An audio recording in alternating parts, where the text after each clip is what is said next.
It's almost like they never learn. We're back with more classic Trump moments, and let's be honest, no one handles reporters quite like he does. Whether he's calling out Meghan Markle or practicing his favorite sport of shutting down Caitlin Collins, Trump always manages to get the point across while delivering pure entertainment gold. Today we're covering some of his best exchanges, and you won't believe how he made reporters do some actual research before asking a question. As always, make sure to subscribe and hit the notification bell for more videos just like this.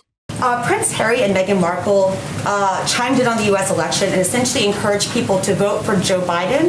I want to get your reaction to that. I'm not a fan of hers.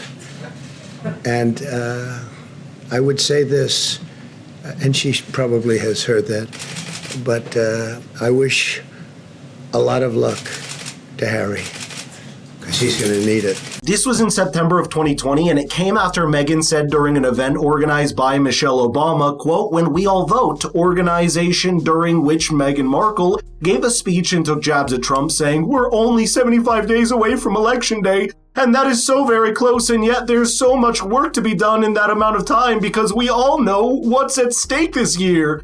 Go back to England," adding, "Because at this juncture, if we aren't part of the solution, we're part of the problem," which they are. "If you aren't going out there to vote, then you're complicit. If you're complicit, you're complicit." So it wasn't a direct endorsement of Biden, but given the setting and the context, it's clear what she meant here. Trump even took jabs at her during an interview with Piers Morgan, and this time Harry wasn't spared either. Harry is whipped. Do you know the expression whipped? I'm familiar with the phrase. I won't use the full expression.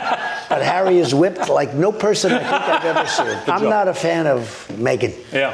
I'm not a fan. And I wasn't right from the beginning. Same I think to poor you. Harry is being led around by his nose, okay? You think it's going to end? I do. I've been a very good predictor, as you know. I predicted almost everything. It'll end, and it'll end bad. And I wonder if Harry's going to go back on his hands and knees and say, please, you know, I think Harry has been led down a path. If you were the Queen, is it at the stage now, would you remove their royal title? I would. The only thing I disagree with the Queen on, probably one of the only things ever, is that I think she should have said, if that's your choice, fine. But you no longer have titles, you no longer... And frankly, don't come around. He has been so disrespectful to the country. And I think he's an embarrassment. He is spot on. Obviously, to each their own, but Harry, who was once a respected member of the British royal family, mind you, is now better known for whining about his privileged life in interviews and tell-all books. Instead of upholding the dignity of the monarchy, he chose to air the family's dirty laundry on a global stage, turning personal grievances into profit. And let's not forget that Netflix docuseries where he and Meghan spent hours complaining about how tough their life was, having multiple millions of dollars. The irony is painful. Next, we have a reporter who came with the press briefing unprepared, which led to this. Just checking on oil again today. I was wondering. Oil? Yeah. Where is it today? Well, I was wondering if you. No, where's the price? Give me the price. I'm not sure, to be honest. How can you ask a question when you don't know the price? I'll look it up for you. Okay, let me do somebody else then. Go ahead. All right, how did he manage to get press credentials at the White House? Drop a like if you think even rookies don't make such mistakes. And here's where it gets interesting. One sharp-eyed reporter caught on, and the very next day, this happened. Yeah.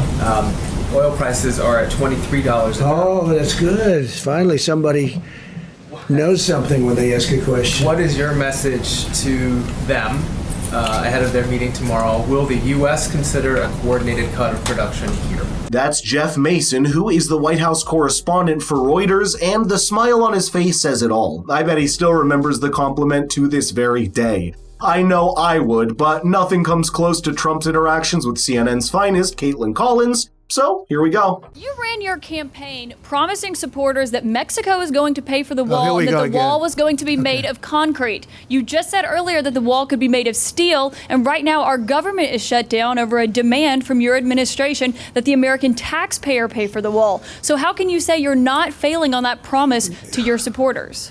Very nice question, so beautifully asked, even though I just answered it. You didn't answer. Look, let me just tell you, Excuse me, excuse me, are you ready? Are you ready? I just told you that we just made a trade deal, And we will take in billions and billions of dollars, far more than the cost of the wall. The wall is peanuts compared to what the value of this trade deal is to the United States. As far as concrete, I said I was going to build a wall. I never said, I'm going to build a concrete. I said I'm going to build a wall. You said concrete. Just so you don't, because I know you're not into the construction business. This was in early 2019 during the longest government shutdown in U.S. history, where Congress passed a spending bill without allocating a single dollar for the border wall, and Trump was not having any of it. Naturally, the left-wing media went into overdrive, doing everything in their power to pin the blame squarely on him, but it didn't end there for Caitlyn, as Trump followed up with pure facts and logic. You don't understand something. We now have a great steel business that's rebuilt in the United States. Steel is stronger than concrete. If I build this wall or fence or anything the Democrats need to call it, because I'm not into names, I'm into production. I'm into something that works. If I build a steel wall rather than a concrete wall, it will actually be stronger than a concrete. Steel is stronger than concrete, okay? In case you could check it out. Listen, if I build a wall and the wall is made out of steel instead of concrete, I think people will like that. And here's the other good thing.